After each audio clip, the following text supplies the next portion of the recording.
I'm getting a vibe from you on this already, and I'm very curious about it. Does the South now believe in Northern football? Does the SEC believe that the Big Ten is on its level?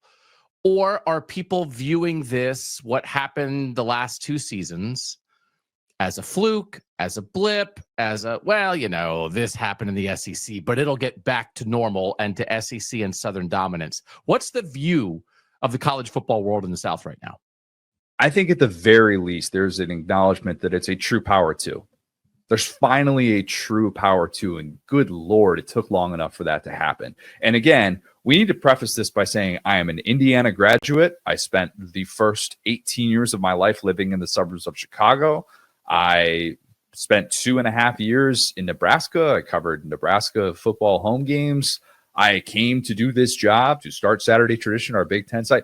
I know Northern football. And I also know that before this 2-year run, the Big Ten had exactly one national championship in the previous 2 decades. And there are definitely fans of Southern football that will point that out and say, hey, what happened the last time that the SEC went consecutive years without putting a team in the national championship?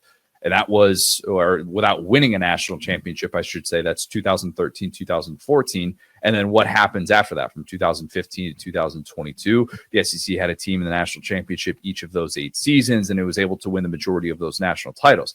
I'm not saying that's imminent, because the Big Ten is finally at a different place than, and this is the point that I was making throughout that stretch. The Big Ten has been lacking the top tier, truly elite national championship teams. And finally it has that. And that's great for the sport, because the SEC has needed this styles make fights. The Big Ten is the perfect complement to the SEC, and the SEC is the perfect complement to the Big Ten. And I think what's established so far in the 2020s is these two conferences are going to have a much more competitive back and forth than they had really for the previous 2 decades in the 21st century. And to me, I think there's a lot more acknowledgement of that. Even your best friend Paul Feinbaum acknowledged it was the Big Ten's year. But do I think that all of a sudden the Big Ten is going to rattle off 6 consecutive national championships? I don't think there is all of a sudden that feeling, but I do think there's finally a power two, and the sport needs it. The SEC loves the past. The South loves the past. And that is, it's always... You're talking about the past. You're talking about the last 2 years. The last 2 years of the past, are they not? You're talking about 2015. My past is much more recent and relevant.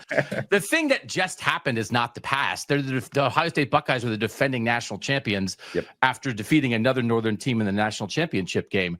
Like that's always the trigger to me of like, okay, we're winning the argument right now in the North, when the South immediately goes, well, back in 2015 when this happened, it's like, okay, how many things have changed since 2015? A gazillion things in the structure of the sport with NIL and the transfer portal, the retirement of the greatest college football coach of all time. So I'm getting from you a reluctant acceptance, or an acceptance with an asterisk, that you can't deny what just happened. But Correct. Even the way you said it, that it's like, well, it's finally about time. Oh, it took them long enough. Now I guess we finally have, which again is all true. But that even is tied to the past in a way that's just saying, okay, the last 2 years were the North and the South equal. Was the North the team that won the national championship? As we look at this year, is there any reason to believe that the South will be better than the North? There's zero. That the SEC will be better than the Big Ten. But the other thing that I feel like on some level, I don't know if there should be a proclamation or a parade or some kind of national day of acknowledgement. It just kind of slipped in. We all accepted. We all knew, because in the North, we don't deny the past, and that we understood the South dominated college football for 25 years. And now that's over. It's over. And I feel like we have reached the acceptance level of the SEC and the Big Ten being the Big Two without ever really officially acknowledging that it happened. Because to me, it is not a, well, it's about time. I guess they're equal now. It's like a seismic shift in how we view the sport, that we went from a Big One to a Big Two. And I don't know. I just want our flowers a little bit. I want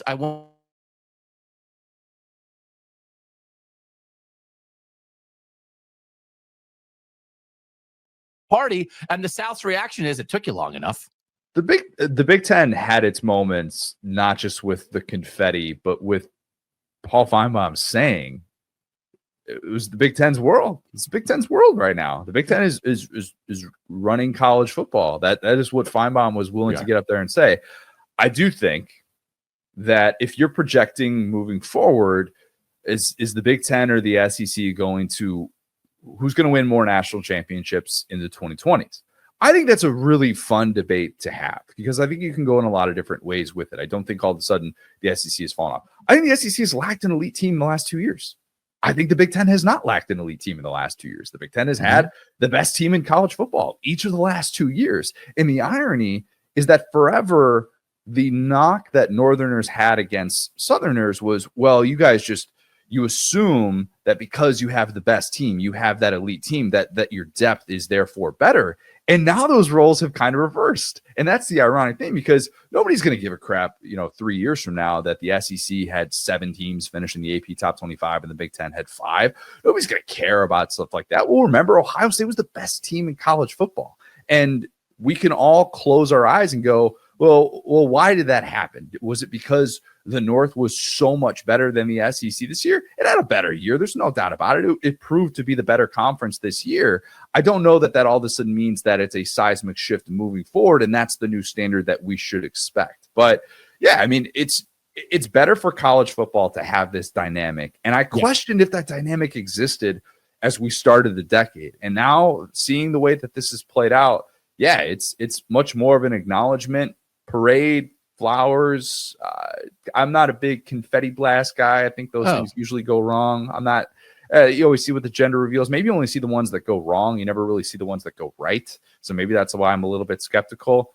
What would you like? What would sound fitting as an acknowledgement of that? Because maybe there should be something. Maybe there should be something more than just a national championship parade. I like the gender reveal idea, but that when you pop the balloon or you hit the golf ball or you shoot the confetti blaster, snow comes out. And it's like, it's the North. Oh, that's cool. Let's see who's going to be the champion this year. Boop. It's the North. Would people know it's snow? Would people assume something else is coming out? That's a tough sell. We're workshopping. We're workshopping. We're spitballing here. We'll figure it out. Point taken.